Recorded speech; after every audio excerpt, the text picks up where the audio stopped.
I'm Brittany Lewis with Forbes Breaking News. On the Senate floor Thursday, Senator Alex Padilla urged Congress to act on immigration reform. He specifically called for Congress to, quote, pass legislation to create a pathway to citizenship for farm workers. Earlier this month, the Biden administration proposed to expand legal pathways to discourage illegal immigration to the U.S.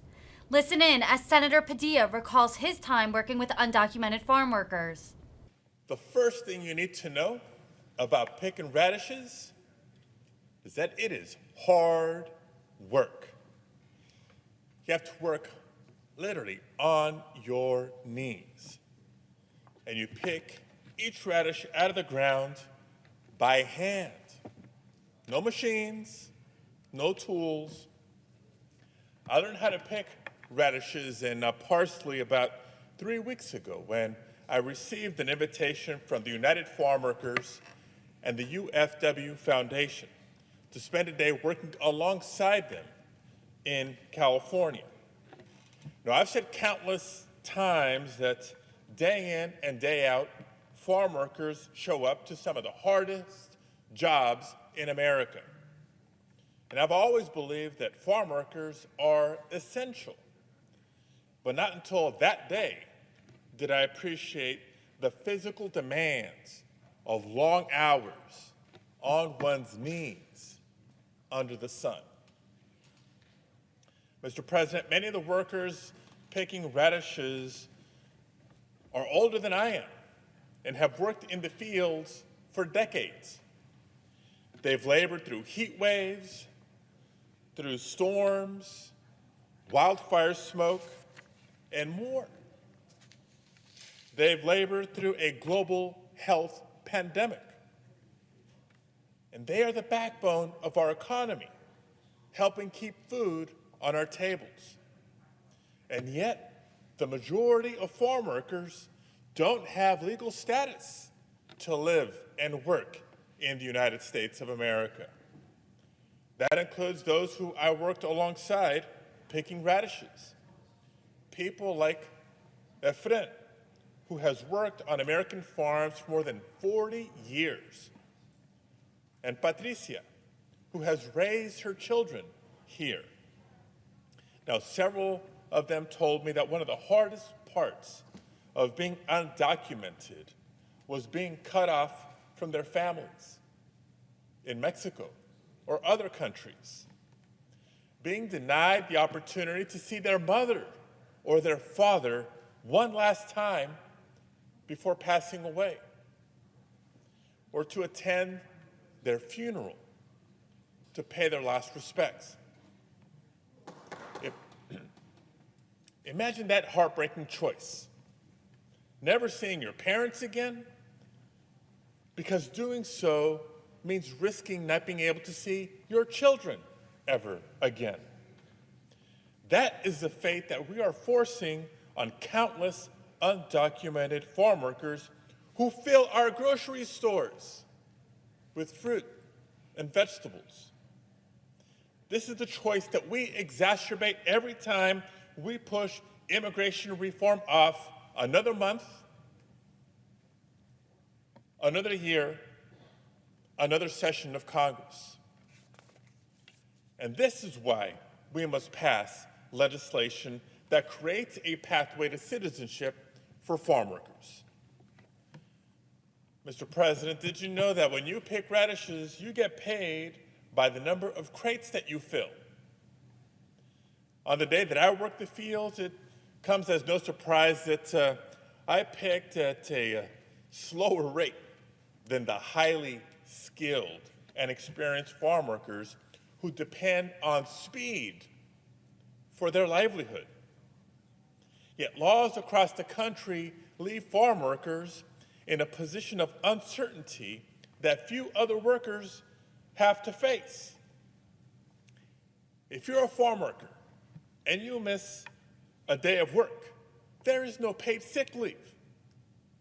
If you're a farm worker and you're injured on the job, you can't get disability insurance. And living and working while undocumented means worrying constantly about your status.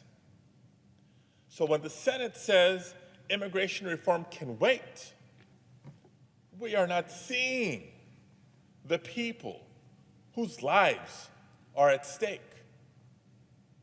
Isidro, Armando, Isabel, Epigmenio. Mr. President, as they pick radishes, these workers are not taking jobs from American citizens. I repeat, they are not taking the jobs of American citizens. In fact, the opposite is true. We don't have enough farm workers to meet the demand, not just for radishes, but for countless other crops. As different produce comes into season, growers need skilled labor on tight timelines. And corporate leaders, small business owners, and economists agree we need more immigrants with more protections. And the stakes for our economy are high. Right now, American families are paying higher prices, not just at the gas pump, but at the grocery store. Our labor shortage is contributing to higher inflation. Over $1 trillion of America's GDP is linked to agriculture. All across the nation, we rely on immigrant farm workers. In North Carolina, agriculture is the top industry, aided by tens of thousands of undocumented workers growing soybean, corn, and peanuts. In Idaho, agriculture accounts for 17% of economic output, including a booming dairy industry. Around 90% of Idaho's dairy workers are foreign-born, and the vast majority undocumented. In Texas, agriculture is worth more than $20 billion each year. More than 100,000 immigrant workers, mostly undocumented, are employed on Texas's ranches, farms, and fields. I can go on, but I think the point is clear. This is truly a national issue. The majority of all farm workers lack legal status, and growers say that more help is needed. Now, Congress can make a difference. We can do so by passing the laws that farm workers need and deserve. Our country cannot afford to wait. That's why, as my first bill, I introduced the Citizenship for Essential Workers Act when I joined the Senate last year. Now, I'm talking about the workers who keep us healthy and safe and fed. The workers who we, as a federal government, have deemed essential.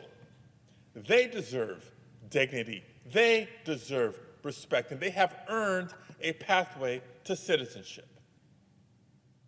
Today, I'm also proud to introduce the Fairness for Farm Workers Act.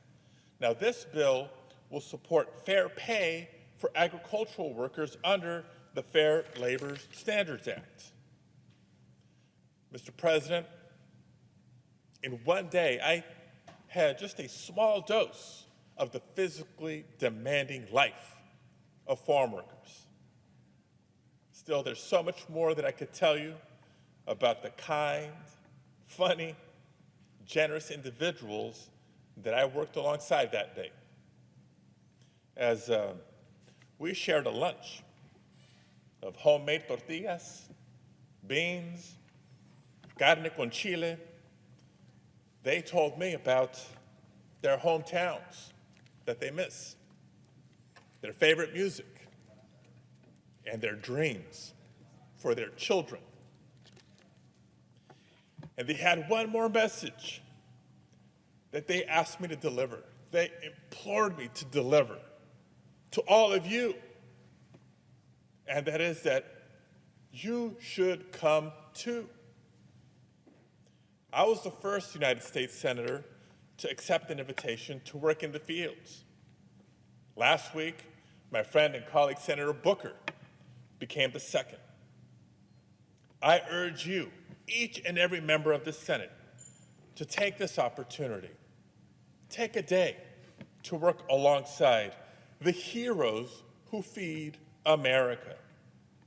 And then come back here, as I have, humbled and inspired to do our job. Let's come together behind a solution so farm workers